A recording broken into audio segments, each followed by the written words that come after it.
mumeze neza, ngiye meze neza ndashima Imana.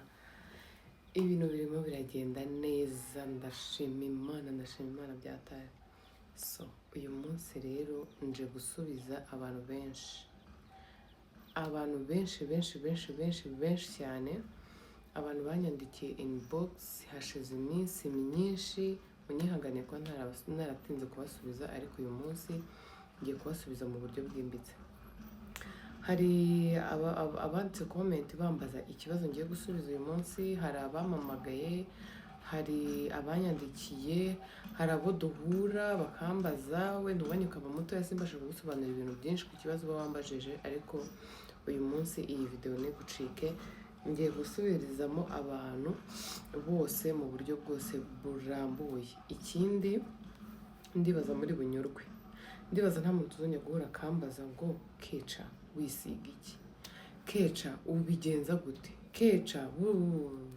Keca wigi mana. Ni byiza kuba nanabishimira Imana wenda, kuko hari umuntu mwahura akajya atanakubajije n'ikintu na kimwe, kandi nyine iyo umuntu akubajije ikintu ni uko haba hari icyo byamufasha. So uyu munsi rero ngiye kubasubiza. Ikindi, hari n'abantu tujya duhura ngo bakagira ngo ngira amahane, ngo amahane babona muri bamenya ngo nikomeze, ngo sinamuvugisha ngo arirata, ngo ibiki n'ibiki. Ntabwo ariko bimeze. Gusa nimba ugiye kumbwira ubusa, nakugira inama uzabyihorere pe. Nimba ugiye kumbwira ubusa cyangwa ushaka kumenyera, uzabyihorere, kuko aho ho byaba ari bibi, biri bikeka wabibona. Ariko ubaye wumva ikintu nyine ugiye kumbaza nta kintu cy'ubunajyo kirimo, nta kintu cyo kuza kumenyera kirimo, ni ukuri ndumugwaneza mu bantu, ndagusubiza, turaseka, ni ukuri ntari biryanjye. So tugiye guhera rero mu maso. Bwa mbere ntaratangira gukoresha product cyangwa se amavuta Latifa yampaye kugira ngo mpindure ayo nakoreshaga, niho tugiye guhera. Aya mavuta rero ngewe niyo nakoreshaga kuva na mbere. Aya mavuta ni meza. Aya mavuta natangiye kuyakoresha mfite ikihe kibazo rero. Ntwite narwaye allergie hano mu gahanga nyinshi cyane kabisa, n'uduheri twatundi dutoya ku buryo nyine uyoberwa nk'ikintu cyaguteye kumera gutyo. Aya mavuta rero niyo nisigaga, ambera meza. Ntwita ntabwo nayisigaga, ntwite nisigaga igihe buriya narisigaga ko mfite indamenya ntaragera, simbyibuka neza. Noneho nza kumenya aya mavuta ubundi nayamenye gute, si biri kugaruka neza, ariko sinzi ukuntu nayamenye ko nyine afasha ku bintu bya allergie n'ibiki n'ibiki. Amavuta ndayagura, naguze icupa rimwe hano mu Rwanda muri Good Life, ndisiga twa allergie nko mu cyumweru cyangwa iminsi nk'umunani, nko mu minsi 10 cyangwa icyumweru nimba nibeye, twa tuntu twose twase dushiraho. Ndavuga si binibye, ndayareka nako ndayisiga, turashira. Tumaze gushira noneho menya ko aya mavuta ntabwo ajyanye n'uruhu rwanjye. Noneho ngura n'ubundi ariko Repical, ariko sinongera kugura bombe, ngura yitwa Le. Noneho iyo ngiyo ndayisiga ijyanye n'uruhu rwanjye yo Le, ariko twatwareje turagaruka. Tugarutse rero mitabona ntabwo nzongera kuyigura iyo Le, nzakomeza ngure bombe.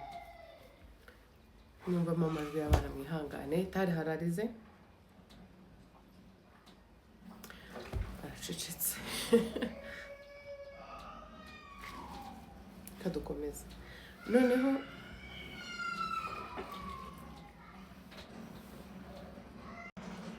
kwikawusha amarira y'umwana bijya bigorana. Nari kubabwira rero, ubwo mbamufasha umwanzuro wo kuvuga ko ariyo nzajya nisiga, ariko ndayisiga pe, nisiga igihe kinini nta kibazo. Ariko nkajya nzana ikintu cyo kwijima bene hano ho n'iby'amaso, naha bikaza ari ibya serezite, ubundi bikongera bikavaho bigahinduka. Nyine njye nzana ahantu hamwe na hamwe ho kwijima ku maboko hano gutya, hari ukuntu umuntu aba azi kwasa, iyo hagize akantu gahinduka ahita abimenya. N'undi muntu we yambona ngo ushangura inzobe, uko wagira ngo nago ngo uravanze, ako ngiye nkabibona ko inzobe yanjye igenda igabanyuka n'ibiki n'ibiki. Noneho nibwo nabiganirije Latifa, ariko ntibivuze ko aya mavuta nayavuyeho, ndaje mbabwira ukuntu nsigaye nyakoresha. Nibwo nabibwira Tifa, noneho ndamubwira nti ndashaka kuzayavaho, ariko sinzi amavuta nzisiga, mfite ubwoba n'ibiki n'ibiki. Tifa arambwira ati ariko wazaritse nkagusiga. Ndamubwira ntibibaho, ni indwaye igiheri ko naza nkakuniga. Nyine numvaga mfite ubwoba bwo kuva wongeye kuva ku mavuta nisiga, kandi mu by'ukuri nta kindi kibazo cya danjanera. Numvaga mfite ubwoba. Umuntu ari wese waba ukoresha amavuta nyine wikunda, cyangwa se uzi ukuntu kurwara ibiheri biryana, ukuntu abantu barwaye ibiheri baba bumva bamerewe. Ko njye mukuru wanjye yari abirwaye igihe kinini, narabibonaga, numvaga nifuza kuba nanjye icyo kintu cyangeraho. Noneho ndavuga ariko ko n'ubundi nshaka guhindura aya mavuta atajyanye n'uruhu rwanjye mbizi, ahubwo afite akandi kantu nkorera, ndakora iki? Ndavuga kanizere umuvandimwe wanjye, mfate risike nk'abandi bose. Nari imeze nk'umuntu ufashe ideni muri banki rya miliyoni 100 cyangwa 200. Ni ukuri, nimba uzareba umuntu akugurije 100,000 nta kazi ufite, nta n'ahantu wizeye ko kubikura, ukuntu uba wumva umutima wawe uhangayitse. Nanjye numvaga ariko meze, navuga amarangi ubu nava kuri aya mavuta nkarwara nk'ikindi kintu. Ibi ni nekeza ibintu byinshi. So nza kwizera Latifa amavuta isabune. Ubu nibwo njya kubereka. Iyi sabune niyo yamaye, nangira kuyoga mu maso, hanyuma nkisiga, nangira kuyoga mu maso. Ariko njye nyitangira kuyoga mu maso nahise nyikogera buri munsi, kandi isabune bayoga 3 mu cyumweru. Nyikogera buri munsi, mu maso haragenda harumuka. Umuntu yoga buri munsi arabizi uko bigenda. Noneho ariko bitewe n'uruhu rwanjye, buri iyo wisiga ikintu unarebye n'uruhu rwawe ukuntu bimeze, mbona ndumutse umumama, ndumutse. Noneho ndabimusobanurira, ambwira ati ntabwo bibaho, sinari nabikubwiye ko utagomba kuyoga buri munsi. Njye nipanga akazi ko kuyoga buri munsi. Kubera iki? Kutamenyera ko hari ibintu ngomba nyine gukoresha isabune mu maso y'umubiri iminsi n'iyi, nijoro se cyangwa ku manywa. Ibyo bintu ntabyo nari nzi, nabyize ubwo ngubwo abamayino isabune ndayoga. Bimaze kugenda gutyo, noneho arambwira ati bugabanyije ubanze nyine hashira iminsi, noneho ubone kujya uyoga 3 mu cyumweru, uhitemo kuyoga nijoro cyangwa se mu gitondo. Ubwo ngubwo mba nyiretseho gatoya, noneho njyewe nangira kujya mbivanga. Akaba ubwo noze mu gitondo nkayoga mu maso, akaba ubwo nyoze nimugoroba cyangwa saa sita, nyine gutyo ngenda mbivanga, bimera neza. Ubu ngubu nta yindi sabune yanjya mu maso uretse iyi ngiyi. Ubwo ikintu noga mu maso ni iki ngiki. Tugiye kuvuga mu maso harangira, ubundi tubone kujya ahandi. Iyi sabune niyo noga mu maso, hanyuma nkisiga aya mavuta mu maso. Njyewe ngira allergie cyane. Iyo ntashaka ko ngira allergie binsaba kwiyogoshesha, ku buryo mba nta musatsi mfite. Iyo mfite umusatsi ibisuko bikazamuka gato, bikaza gutura mu gahanga. Iyo mfite ibisuko nkagira umwanda gato mu mutwe bansukishije, ngo nimba ari jene nimba ari ibiki, mpita nzana ibintu mu maso gutyo. Rero ntashaka kuzana utwo tuntu bivuga ngo ntabwo ngomba gutunga umusatsi, nagira mukeya nyine gake abantu munsi niyogoshesheje, kuriya mba niyogoshesheje nta kibazo bigira. Ariko iyo mfite imisatsi byo bimbaho. Rero ubu ngubu nsigaye mbikora gutyo. Naje gusanga aba ari byiza pe, biba bimeze neza, byanguye neza. Ngewe ntabwo nzi wowe byisize uko byagenda, ariko ni gusubiza abantu bambajije ibintu nkoresha mu maso. Bisigaye ari uko nguko gutya. Nyoga 3 mu cyumweru, hari ubwo nyogamo nijoro cyangwa ku manywa, ndabivanga byo, ariko ni 3 mu cyumweru nkisigaye amavuta bikaryoha. Ubwo mu maso se tuhasoje, hanyuma rero twagiye ku mubiri. Izi product ni Latifa wazimaye, mukuru wanjye. Ubushize nize kuzivugaho ndimo ndazibereka ko si ubwa mbere, nubwo icyo gihe bwo nirukaga ntanabiberetse byose. Nyuma mura n'abantu kajya bambaza ngo twazikura he,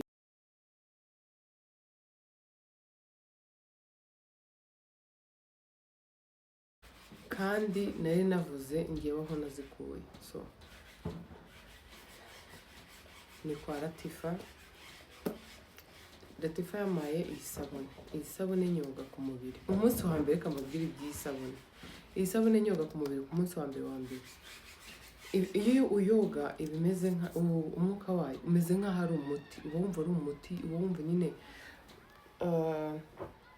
uba wumva ari umuti, ntabwo wumva ari nk'isabune nyine isanzwe tubiraho. Ubwo narayoze rero shaho wagira ngo nari maze nk'igihe kinini noga. Ngiye kubona mbona nyine amazi arahindutse. Ku munsi wa mbere nyoga amazi yarahindutse, mbona abaye ukundi kuntu nyine, ntabwo nzi icyabiteye, gusa uwo munsi naroze kabisa. Isabune niba yarankuyeho amavumbi ya kera. Abantu munzi murabizi ko nakunda kugenda n'amaguru, menya isabune yaragiyemo igakurura rya vumbi ryose ikarisohora. Isabune rero niyo noga ku mubiri. Iyi sabune ni ya Medix.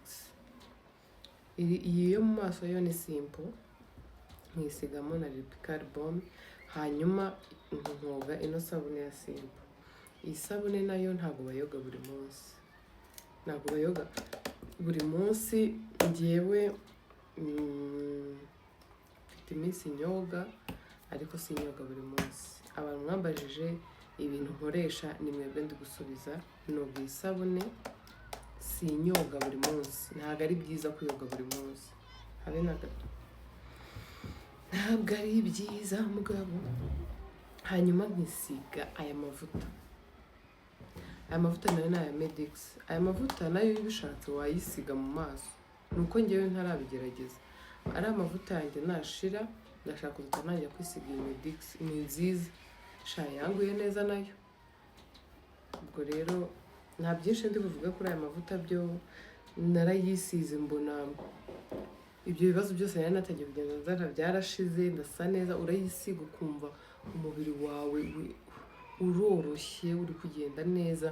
Ndashaka rero no kuzajya nisiga aya mavuta, ubundi nkakoresha isabune ya simple, nkakoresha isabune ya Medix, nkanakoresha amavuta ya Medix kuva mu maso kugeza hasi. Biraryoha iyo umuntu buriya afite ibintu akoresha atari abana. Mika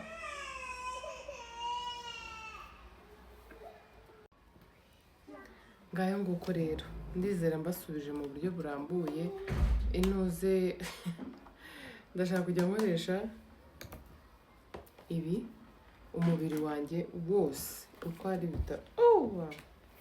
Uko ari bitatu, nta bindi nongereyemo. Nibyo nshaka, nkuko ndindiriye ko iyi Lipical irangira. Lipical yambereye nziza shaho. Mba numva nshaka nko kuzayisiga nk'ahantu mfite amaribori, kuko nayisize aho kuri utu tuntu nafite mu gahanga igahita dukura. Hari igihe mbona nanayisiga ahantu mfite nk'amaribori kugira ngo ndebe ko yahita avaho, ubundi nzabarangira umuti. Aka ngaka ko ejo bundi nakavuzeho ni Misk Twahara, nuko kari hano, kakaba kajemo. Ni keza nako kankavugeho. Abantu mwifitiye ikibazo cy'icyuya, abantu mugira umwuka utari mwiza mu kwaha, warabuze ikintu wakora, cyangwa se ukaba wifuza kugira utuntu wakwisiga duhumura, ariko ukaba nta mafaranga uba ufite wenda ahagije kwemerera kuba wagira ibintu byinshi ugura nk'ibyo ngibyo, ushobora kwigurira Misk Twahara. Icyiza cy'iyi ngiyi kuva kuri 2, kuva ku cyatanura, agacupa gato ndi kwibuka neza hari akari munsi y'aka ngaka, ushaka kugura icyatanu. Ubushobozi bwose waba ufite, none iyi Misk Twahara baba we kuyisiga mu kwaha, ukayisiga n'ahandi hantu, ntugire ikindi kintu wisiga. Umuntu wese ashaka kwinjira akavuga kantu wisize nagake gahumura neza. Ni keza cyane. Niba ufite ikibazo cy'icyuya, ukaba wirukanka udashaka kugira umwuka mubi mu kwaha, uzakagura ukagerageza. Ni keza, nta editing irimo. So ndabakunda cyane. Imana ibarinde, Imana ibahe umugisha. Abantu mwambajije ibintu nisiga, ikintu nkoresha kugira ngo nse ukonsa, mbere na mbere mujye mwibuka ko Imana ari ibanza kuduhereza uko dusa, ikaduhereza uko tumuhumeka n'ibyo byose. Nyuma twebwe tukisiga, tukihitiramo ikiri biki. Mbere na mbere nshimira Imana ko yamaye inzobe mfite, nkaba nsa uko nsa, nkaba ndeshya uko ndeshya, nkaba ngenda uko ngenda, nkaba ariko nyuma y'ibyo byose ko Imana yandemye nanjye nk'umuntu naje guhitamo amavuta ndisiga, nisiga baume imbere nziza, nyishakira akandi kantu na mukuru wanjye amitiramo ampereza ibyo byose. So rero umuntu ngiye umereza product zo kwisiga ni mukuru wanjye. Hanyuma ese bakuru banyu mwebwe babaha amavuta bamenya ko amavuta yashize cyaze kababwiza ukuri. Kuba bucura biraryoha, kuba bucura ufite abavandimwe bagutetesha biraryoha. Latifa nenjoyinga ubu bucura bwanjye mana. Hari akantu maze iminsi mbona kuri TikTok ngo iyo uri mukuru wasohokanye na bucura bakazana fagitire bakagira gutya bucura ahita yunama uwo ninjye bakahita bayihereza umukuru. Nenjoyinga mana biba biryoshye, biba biryoshye. Mfite undi muvandimwe wanjye mutazi nawe unetesha nka bucura, bucura bw'umuryango, bucura akoja kuba bucura biraryoha pe. Njya mbibona kuri tale hakuntu muri bano bana bameze. Hari aho bigira kabagati we njye navutse nyuma, njye bagomba kunyitaho, njye bigomba kugenda gutya. Kuba bucura biraryoha, kuba imfura ni akazi sha. Uzajya njya ndeba ukuntu imfura ahandi hantu cyangwa natwe hano mu rugo nyine ukuntu kami biba bimeze. Abana b'imfura baravunika tujye twubaha abana bavutse ari imfura n'ababucura n'abandi bose. Hanyuma abantu mukunda abana b'impanga ni ukuri Imana izababahe. Uyu munsi nsubije bimwe mu bibazo njya nakira. Hari abantu noneho mbere bajyaga bavuga ngo twarumvishije ngo bavuga ariko mana we cyaza abantu muravuga we. Ako abantu reka mvange dosiye mvange amavuta n'amatiku ngo numvishe bavuga ngo witeje ngo inanga, ngo numvishe bavuga ngo byagenze gutya, ngo wakoze ibi, ngo nanjye se ngo wambwije ukuri ngo nimba ari byo nanjye nkara ko nabyara abo bana. Mana y'isi n'ijuru, mana y'isi n'ijuru. Ubundi ubwo naba naraziteje ko naba naraje gusaba inanga uwo muntu waje gutera izo story ni inshuti yanjye bingana iki ku buryo njye najya kumuganiriza ibyo bintu. Uwo yaba ari inde? Hari abantu bavuga umuntu akipanga akazi ukabyara umwana ugatwita akavuga, ukabura urubyaro bakavuga, ukarera bakavuga, umwana wamugurira umoja cyangwa bodaboda bakavuga ngo ntayo yarakwiriye kuyambara. Ukwiriye kwambara iyo bodaboda cyangwa iyo moja ninde? Ninde ukwiriye kuyambara n'udakwiriye kuyambara? Abantu mugira amagambo mabi, Imana ijya ikora uko ishoboye itwumve, ifate bya bindi mwifuriza abantu ibikatisha byihuse, ibitegereye yihuse, ibikuzanire bikubeho inshuro zitabarika, ku buryo wiga kujya usabira abandi byiza unabavugaho amagambo meza. None ikindi, niba umuntu muziranye ukabona hari umugisha cyangwa hari ikintu kidasanzwe agezeho cyangwa abonye, byishimira umusabire n'Imana ko ibyo bintu abigumana mu biganza bye. Nawe ejo n'ejo bundi uzabona ibyawe utari kubona. Ubu ushobora gusanga utarabona umugabo wifuza kubera amagambo mabi uhorana mu kanwa ku ngo z'abandi. Ushobora kuba utarabona ka kazi keza wifuza kubera ko wirirwa uvuga utuzi tw'abandi ukundi udusuzugura uduca amazi. Kumva nabasengera ariko nkumva nabireka kandi ubu ndabiretse.